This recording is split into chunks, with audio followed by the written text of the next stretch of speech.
बरं, आता DPSRV 1 आहे आपल्याकडे, बरोबर आहे. तर DPSRV 1 असल्यामुळे आपण आता काम करतोय.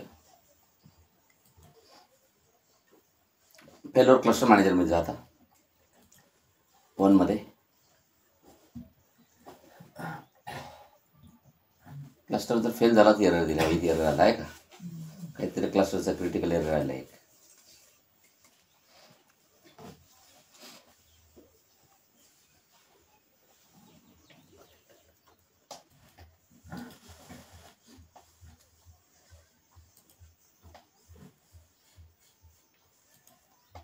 क्लस्टरला व्हॅलिडेट करावं लागेल.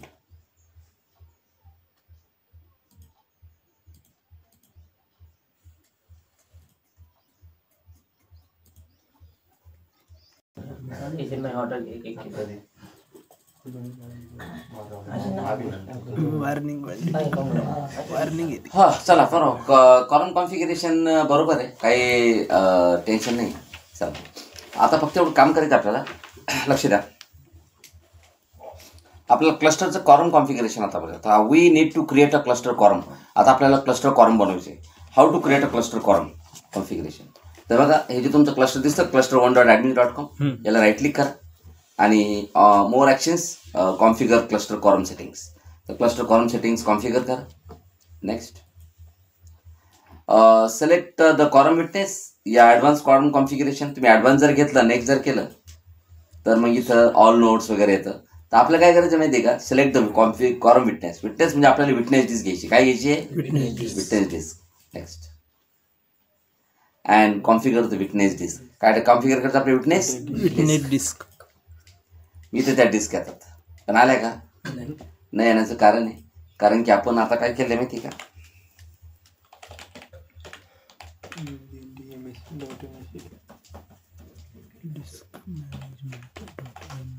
डिस्क मॅनेजमेंटमध्ये जा आणि ते आपले जे डिस्क आहे, पण आता रिझर्व मोडमध्ये गेले. कोणत्या मोडमध्ये गेल्या?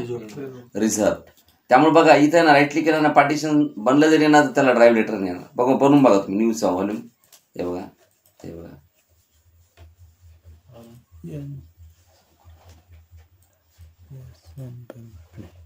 नाही म्हणत रॉ झालं म्हणतं, बनत नाही. रॉ दाखवत ते बनलं नाही. त्याला काय करावं लागेल तुम्हाला, काहीच होत नाही याच्यावर. त्याला तुम्हाला क्लस्टर मॅनेजरमध्ये जावं लागतं, स्टोरेजमध्ये जावं लागतं. ह्या ज्या 2 डिस्क दिसतात तुम्हाला इथं डिस्क, आपण ह्या डिस्क ज्या आहे ना, आता डिस्क 1 किती GB ही, इथे पुढे आपल्या किती GB आहे, 8 GB. डिस्क 2 दिसते तुम्हाला, ही आपल्याला विटनेस डिस्क बनवायची. सो ही जी डिस्क आपण बनवणार आहे, हिला राईट क्लिक करा आणि मोर ॲक्शन्स, याला म्हणायचं रन ऑन मेंटेनन्स मोड. याच्यावरती मेंटेनन्स मोड ऑन करायचा. डिस्कवरती झाला का? या डिस्कवरती पण मेंटेनन्स मोड ऑन करून टाकाय. दोन्ही डिस्क आताच आपण तयार करून घेऊ. आणि काय करायचं, मेंटेनन्स मोड ऑन झाल्यानंतर आता तुम्ही इथे रिफ्रेश करा आणि याला राईट क्लिक करून हा वॉल्यूम डिलीट करून पुन्हा एकदा वॉल्यूम बनवू आपण. आता राईट क्लिक करा, हे 4 GBचा आहे ना, एक वॉल्यूम बनवा पहिले 4 GB वरती. ई ड्राईव्ह आपण याला समजा नाव दिलं विटनेस. काय नाव दिलं? विटनेस.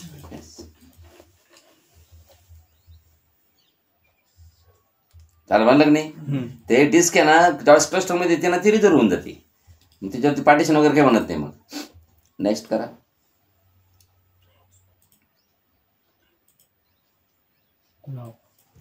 याच्यावरती आपला SQL DB राहणार. काय राहणार आहे? SQL DB.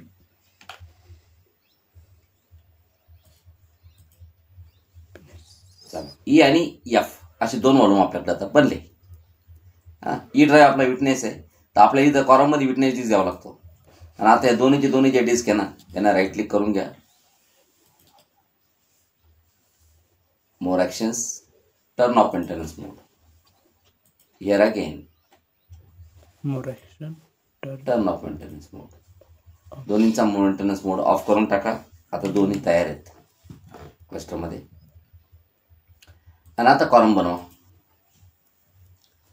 Okay, here we are. Just right click, more actions, configure cluster column settings. Next, select the column witness and I want to configure as a disk as a witness. आपल्याला share folder पण चालतं त्याला, पण मग share folder नाही घेता, आपल्याला disk direct sign in आपल्याकडे. बघा दोन्ही डिस्क दिसल्या की नाही. आता आपल्याला ही वाली डिस्क घ्यायची ॲज अ कॉलमसाठी. बघा किती GB ही? 4 GB. हां, कॉलम 4 GB ला जाईल त्याला ॲक्च्युली बघायला गेलं तर. नेक्स्ट अँड येस,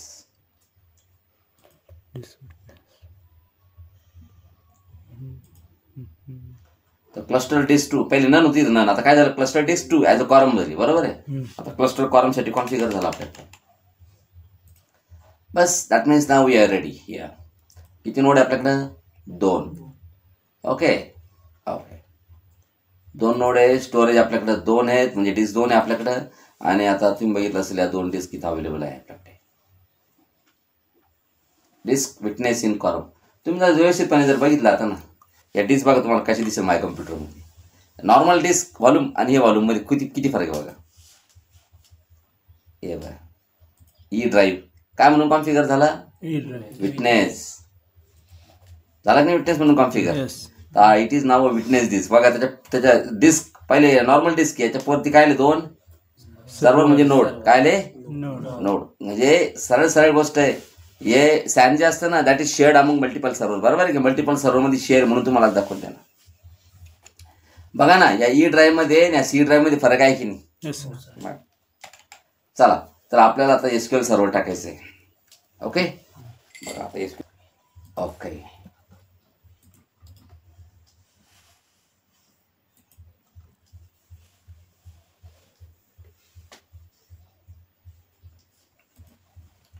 आणि आता 931 GB ही डिस्क आपली. याच्यावर सर्च करा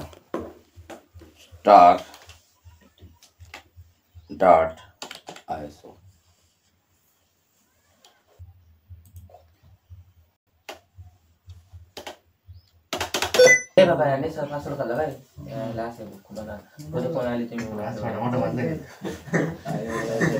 चला बघा इथे SQL सर्व्हरचं सेटअप बघा. SQL सर्व्हर 2014 आहे की नाही? एक त्याला हार्ड डिस्कवरती कॉपी करून घ्या. नंतर तुम्हाला असं वाटतं कॉपी नाही करायचं. जनरली काय असतं, कॉपी का करून घ्यायचं माहिती आहे का? एका टायमाला जरी एक्सटर्नल हार्ड डिस्क जरी इन केस जर काही कारणास्तव जर डिस्कनेक्ट झाली तर परेशानी होती. म्हणून हार्ड डिस्कवरती जर पेस्ट केला ना तर मग स्मूथ होतं सगळं. असे काय नंतर डिलीट करून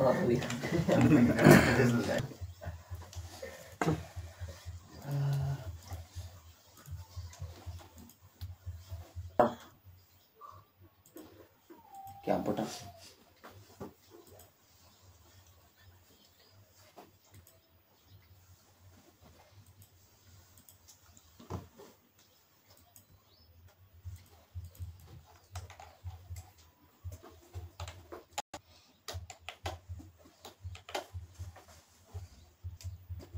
आता कसं आहे, एक्सटर्नल हार्ड डिस्क इथून काढून घेते चालते. कॉपी झालं. आता ही जे ISO दिसते का, राईट क्लिक करून माउंट करा. माउंट केली म्हणजे ओपन झाली ती आता. बरोबर आहे की नाही? ISO ती माउंट झाली. बस इथं सेटअप बघा आहे का, सेटअप आहे SQL server. So double click to run this SQL server setup.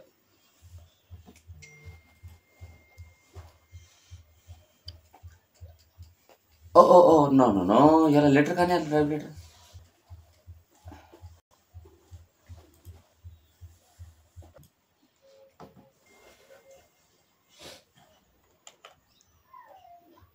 हां यार आता SQL व्यूअर त्यामुळे एक डिस्क दिसणार नाही आपली व्हॉल्यूम आहे ना.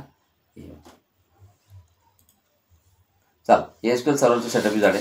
याच्यामध्ये बघा आपल्याला इन्स्टॉलेशन करायचं आहे तर वरचं प्लॅनिंग आहे, खाली बघा इथे इन्स्टॉलेशनचं ऑप्शन. इन्स्टॉलेशनवर क्लिक करा. इन्स्टॉलेशनचे तुम्हाला 3 ऑप्शन दिसतील बरं का. 4 येते पण 3 महत्त्वाचे. पहिला, new SQL server stand alone installation or add features to an existing installation.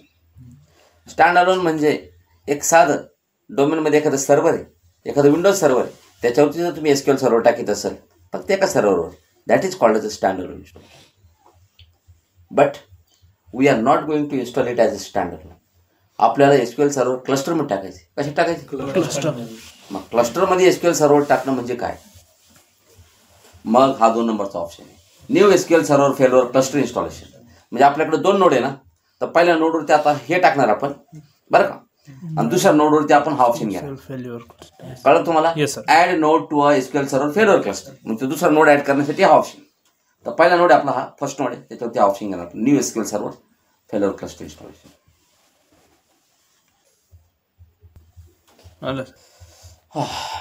If you have a product key then you can use the product key. म्हणजे तुमच्याकडे जर लायसन्स असेल तर वापरा प्रोडक्ट की. लायसन्स जर नसेल तर इव्हॅल्युएशन मोडमध्ये चाला. इव्हॅल्युएशन म्हणजे 180 दिवस चालतं ना, 6 महिने. हे काय ना, किती दिवस आहे आपल्याला पुढे? 180 दिवस ठेवायचे तरी करा, बरोबर. इव्हॅल्युएशन चांगलं आहे आपल्याला, फुकट. Accept the license terms. लायसन्सचे टर्म्स मला मंजूर आहेत. आता चेक करता येते.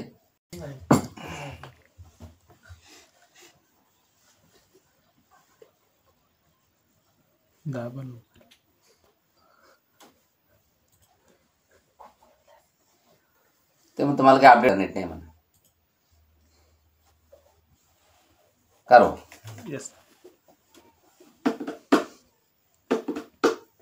दर्जे बघा, काही काही ठिकाणी वॉर्निंग आल्यात ना, त्या वॉर्निंग बघा. म्हणजे 14, 19 पास झाल्या, 4 वॉर्निंग आल्या. त्याच्यात एका ठिकाणी वॉर्निंग आली फायरवॉलला, ते बंद. .NET ॲप्लिकेशनला. याचा समजा ठीक आहे, सोडून द्या वरती 2-3. फायरवॉल तर आपल्या हातात आहे ना. नाही, काम करा.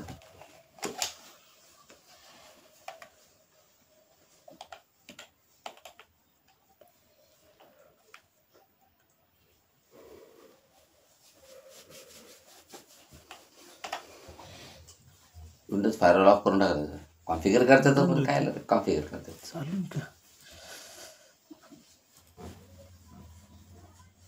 फायरवॉल ऑफ केला, आता रिरन करा. पहिले कसे 4 वॉर्निंग होत्या ना, आता 3च वॉर्निंग दिसेल पहा तुम्हाला. पुन्हा रन करतो आपण.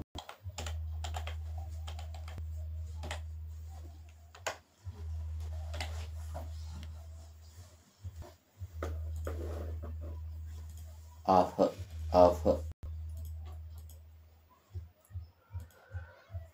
बघा किती आले? 3च आले की नाही? विंडोज फायरवॉल गुड झालं पाहताय का? हो, तर चालतं 3 वॉर्निंगचं काही नाही. Next, SQL server feature installation टाकायचं आहे का पॉवर पिवोट फॉर शेअरपॉइंट टाकायचं? तुम्हाला SQL सर्व्हर फीचर इन्स्टॉलेशन टाकायचं.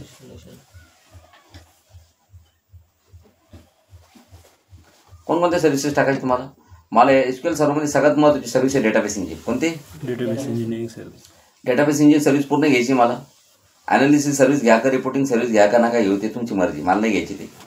ओके, मला काय ॲनालिसिस आणि रिपोर्टिंग करायचं नाही. मला मॅनेजमेंट टूल्स घ्यायचे आहे, कम्प्लीट आणि बेसिक. बस मॅनेजमेंट टूल घ्या. बस एवढं भरपूर झालं. आता आपल्याला काही घेण्याची गरज नाही. डेटाबेस इंजिन सर्व्हिस आणि मॅनेजमेंट टूल्स. अँड इन्स्टॉलेशनची डिरेक्टरी आहे, C: program file share directory आहे. हे असं ठीक आहे. नेक्स्ट,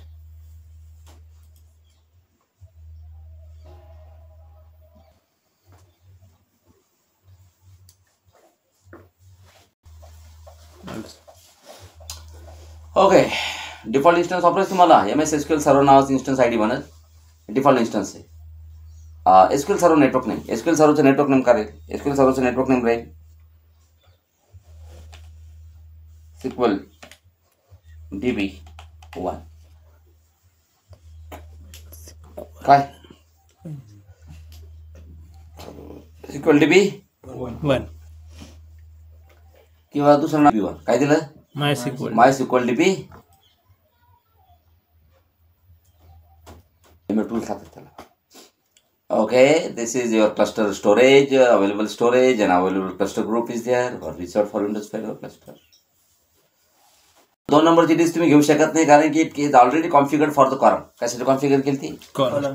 आपल्या कुठे ती घ्यायची? आपल्याला 1च घ्यायची. समजलं तुम्हाला? आपल्याकडे क्लस्टर डिस्क 1 आहे, जी आपण आता सॅमसाठी वापरू शकतो. त्यासाठी आहे की नाही? क्लस्टर शेअर्ड स्टोरेजसाठी.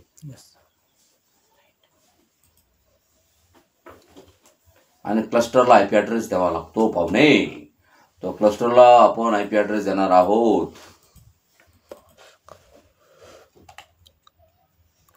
आपण DHCP व्हर्जन IP व्हर्जन 4 घेणार आणि क्लस्टरला IP देणार 192.168.1.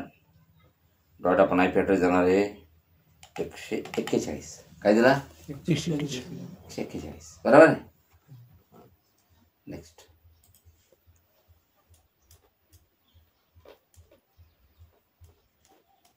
आता हे सर्व्हिस कॉन्फिगरेशन खूप महत्त्वाचं आहे.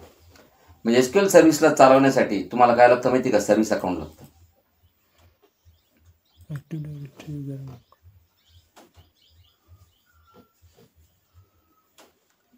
मग आपण समजा सर्व्हिस अकाउंट घेतला टिपू. काय घेतला? टिपू. टिपूला दिला पासवर्ड. ओके.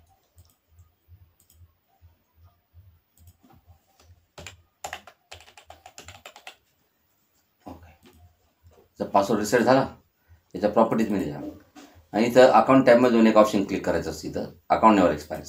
कारण की याचा अकाउंटचा पासवर्डवर कधीच एक्सपायर नाही झाला पाहिजे याचा पासवर्ड. कारण याचा पासवर्ड का जर एक्सपायर जर झाला तर मग SQL सर्व्हिसेस सगळे डाऊन होतील असे ते. तर टिपू युजर घेऊ आपण ॲज अ सर्व्हिस अकाउंट. ठीक आहे. अकाउंट नेम ब्राउज करा. तुम्ही जर टिपू जर टाईप केलं हे टिपूवाला टिपूचा पासवर्ड काय ते द्या. मी पासवर्ड सेट केला आहे त्याला. पासवर्ड डेटाबेस इंजिन सर्व्हिसचा चालवण्यासाठी कोणतं अकाउंट वापरणार? Same account.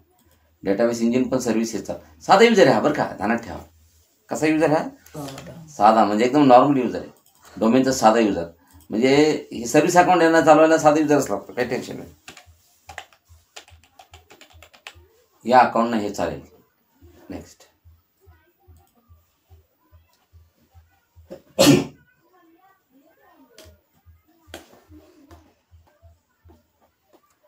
आणि हे कोणतं ऑथेंटिकेशन वापरायचं तुम्हाला? विंडोज ऑथेंटिकेशन का मिक्स मोड ऑथेंटिकेशन? आपण विंडोज ऑथेंटिकेशन वापरू. म्हणजे विंडोजचा युजर नेम पासवर्ड. आणि SQL सर्व्हरचा ॲडमिनिस्ट्रेटर कोण राहील? Add current user. म्हणजे आपला डोमेनचा ॲडमिनिस्ट्रेटर जो राहील तोच आपला SQL सर्व्हरचा ॲडमिनिस्ट्रेटर राहील. नेक्स्ट.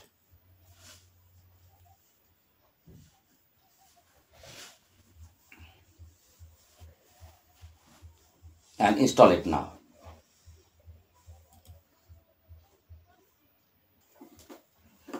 त्याचं कसं नाही म्हणणार मी सांगतो तुला. काय म्हणणं छोटं? काय म्हणणं? तिकडे बोल.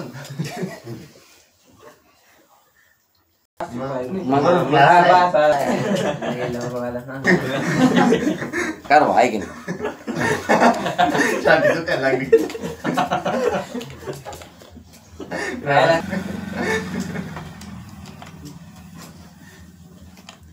त्याच्या वडील मित्र आहे माझे भाऊ.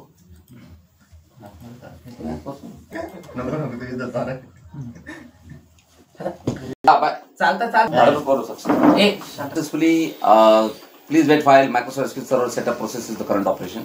Succeeded. All the task has been successfully done. कुठेच एरर नाही. सगळं काही व्यवस्थित झाले बघा. बरोबर आहे की नाही? Yes sir.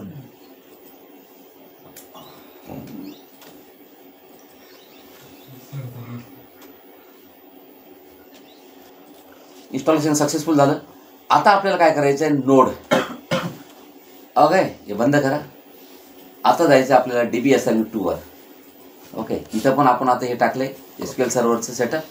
हे याला पण माउंट करा आणि इथं पण सेटअप रन करा. इथं काहीच करायचं नाही आपल्याला. इथं फास्ट होतं जरा, इथं टाईम नाही लागेल. कारण की सगळं पहिलं कॉन्फिगरेशन महत्त्वाचं होतं. माझं नोड म्हणून ॲड करायचं आहे. इन्स्टॉलेशनमध्ये जा and add node to a SQL server failure cluster. Yes. बस हा ऑप्शन घ्या. पहिले कसं तिथं हा घेतला तर पहिला, दुसरा तिसरा घ्यायचा. Add node. I accept the license terms here. Same. हे ग्लोबल रूल चेक करतं. ते अपडेट वगैरे चेक करतं. अपडेट नाही आपल्याला माहिती आहे. ते अपडेटचं एरर देईल पुन्हा. सगळं काही कॉन्फिगरेशन व्यवस्थित आहे. नेक्स्ट. ओके, तेव्हा त्याला एक सापडतं. ते म्हणतं MySQL DB1 हा तुमचा काय नेटवर्क नेम आहे. SQL engine, SQL server, database engine वगैरे, DBSRE1 त्याचा पहिला नोड आहे.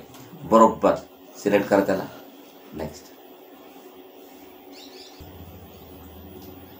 हे बघा 41 141 IP ॲड्रेस बरोबर आहे. हे काय सगळे व्यवस्थित आले. नेक्स्ट. इथं तुम्हाला काहीच करायची गरज नाही.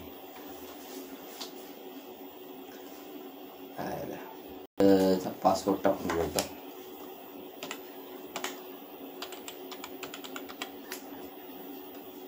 एसक्यूएल सर्व्हिसेस येणं चालणार बरोबर की नाही.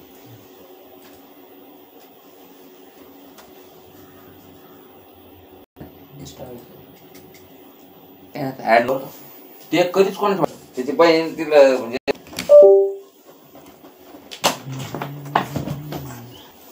बघा आता हा आपला पहिला नोड आहे एसक्यूएल सर्व्हर राईट. पहिला नोड आहे. आता सगळं आता तुम्ही बघा बरं का. आता मी जर माय कम्प्युटर जर उघडलं बघा. आता इथं काय माहिती आहे का, इथं विटनेस डिस्क आहे. याच्यामध्ये कॉरम असतात, क्लस्टर हाईव्ज असतात. काय असतात हे क्लस्टरचे हाईव्ज आहे कंटेनर. हे कॉरम कॉन्फिगरेशन आहे, याचीच काही नाही आपल्याला. पण ॲक्च्युली याच्यामध्ये असतो डेटाबेस आहे बघा. त्याच्यामध्ये गेलं तुम्ही आपण जो डेटाबेस बनवतो ती सर्व्हर तुम्हाला आपण बनवलं नाही अजून. आपण फक्त काय बनवलं आहे डिफॉल्ट इन्स्टन्स घेईल, डिफॉल्ट डेटाबेस घेईल. कोणता इन्स्टन्स हे बघा हे तुम्हाला दिसतं याच्यामध्ये. हे याच्यामध्ये तुम्हाला दिसेल बघा आता डेटा. हे सगळे डिफॉल्ट डेटाबेसेस. आपण काही डेटाबेस बनवला का अजून. मग आता आपण डेटाबेस बनवू. ते इथं या फोल्डर याच्यामधून नाही बनवता येतो. डेटाबेस बनवायला त्याची सर्व्हिस असते. एसक्यूएल सर्व्हर मॅनेजमेंट स्टुडिओ म्हणून असतो. इथे जा स्टार्ट. इथं बघा तुम्हाला दिसेल एसक्यूएल सर्व्हर. हे बघा मॅनेजमेंट स्टुडिओ आहे का. हे ओपन करा. SQL server management studio. एसक्यूएलचे खूप सारे टूल आले त्याच्यात. एसक्यूएल सर्व्हर आहे ते उडून टाकू सध्या. ठीक आहे बरोबर आहे. तुमचा माय एसक्यूएल DB1 नेटवर्क नेम, सर्व्हरचं नाव, विंडोज ऑथेंटिकेशन बरोबर आहे. Okay. Database engine service connected. मग त्यानं तुम्हाला पासवर्ड नाही विचारलं. ठीक आहे ना. हे बघा डेटाबेसमध्ये आलो. System database, database snapshot. आपण डेटाबेसमध्ये राईट क्लिक करू, एक नवीन डेटाबेस बनवू. डेटाबेसला मी नाव दिलं admins data DB1. Admins DB1. Initial size 5 MB राहील बरोबर आहे की नाही. राहू द्या. बघा मी हा डेटाबेस बनवला as a default characteristics. Admins DB1 आहे. मग डेटाबेसचं काय कन्सेप्ट असतो. डेटाबेसमध्ये टेबल्स बनवले जातात. समजलं तुम्हाला. हे बघा याच्यामध्ये आपण अजून इथं आलो मी राईट क्लिक केलं आणि मी म्हणलं न्यू टेबल. हे बघा याच्यामध्ये मी नवीन टेबल बनवला. नवीन टेबल बनवलं असतंच. मी दिलं समजा स्टुडंट नेम. डेटा टाईप काय आहे. याचे डेटा टाईप घेतात आपण. कोणता डेटा टाईप घ्यायचा. कॅरेक्टर बरोबर आहे.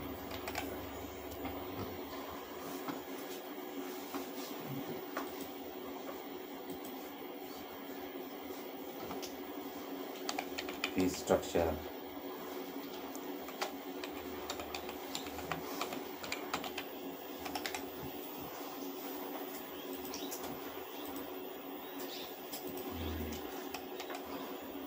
असं काही घ्या तुम्ही समजा. ठीक आहे. आणि आपण काय करू याला सेव्ह करू. Save the table. टेबलला काय नाव द्यायचं. स्टुडंट नेम कॉम्प. स्टुडंट कॉम्प म्हणून नाव दिलं बरोबर आहे. झालं टेबल.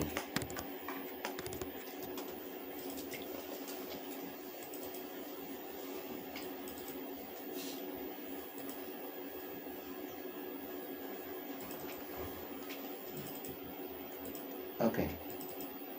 पण आता डेटाबेस ॲक्च्युली कुठं गेला माहिती तुम्हाला. हा डेटाबेस आहे या फोल्डरमध्ये गेला. जसं तुम्हाला तुमचं एसक्यूएल म्हणजे आपलं PC मध्ये गेलं तुम्ही एसक्यूएल डेटाबेस इथं. हा शेअर्ड स्टोरेज आपला सॅन आहे. हा सॅन म्हणजे आपलं फिजिकल मशीनला सॅन आहे नाही झाला तर बाबा हे ॲडमिन दिली आला की नाही. पण आता ह्या डेटाबेसला चालवणारे दोन्ही सर्व्हर. तोही सर्व्हर डेटाबेसला चालवतो आणि हाही पण चालवतो. दोघं जण या डेटाबेसला चालवत आहे. अच्छा. ते म्हणतं मी डिलीट नाही करणार त्याला, कारण की ते तुमच्या माय कम्प्युटरमध्ये माउंट झालेले. आत्ता डिलीट कर. आता बघा नवीन केस असं काही झालं, हा तुमचा सर्व्हर जो आहे ना हा डाऊन झाला, मास्टर आहे किंवा डायरेक्ट तो पॉवर कळलं ना तुम्हाला, लाईट गेली. डायरेक्ट लाईट गेली. पॉवर ऑफ म्हणजे डायरेक्ट क्रॅश. पॉवर ऑफ म्हणजे आपल्या भाषेत पॉवर ऑफ नाही, तो क्रॅश झाला. क्रॅश झाला म्हणजे आता आपल्याकडे कोणता अवेलेबल आहे, DBSRU2 हा अवेलेबल. हार्डवेअर फेलियरमुळे मग हा सुद्धा त्या डेटाबेसला चालू शकतो. असं काही कसं हे बघा, याची इथं जातो मी, इथं पण SQL सर्व्हर मॅनेजमेंट स्टुडिओ असतो. हे बघा इथं पण SQL सर्व्हर मॅनेजमेंट स्टुडिओ हा चालू करा. ऑब्विसली आता तो सर्व्हर तर राहिला नाही, असं पार्ट ऑफ द क्लस्टर, हा पण क्लस्टरचा भाग आहे. म्हणजे तुमच्या क्लस्टरमध्ये हा DB1 मायस डेटाबेस इंजिन सर्व्हिसला कनेक्ट करायचं आहे का नाही. हा कनेक्ट झाला ना, याला डेटाबेस दिसतंय काय, डेटाबेसमध्ये जा. हे बघा टू ॲडमिन DB, बघा त्याच्यामध्ये टेबल्स, हे बघा हे स्टुडंट कॉम टेबल, हा तुमचा टेबल आहे. कॉलम्स रोज वगैरे सगळे दिसतं तुम्हाला याच्यामध्ये. हे काय स्टुडंट नेम आहे कॉलम, हेच म्हणलं होतं तुम्ही. हे काय स्टुडंट नेम, ते लगेच तुझं डिझाईन ओपन होतं, जे आपण ते थोड्या वेळ केलं नव्हतं का, ते डिझाईन ओपन होतं. त्याच्यामध्ये तुम्हाला चेंजेस करता येतात. तुम्हाला जरा स्वतः अजून एक डेटाबेस तुम्हाला बनवायचं आहे.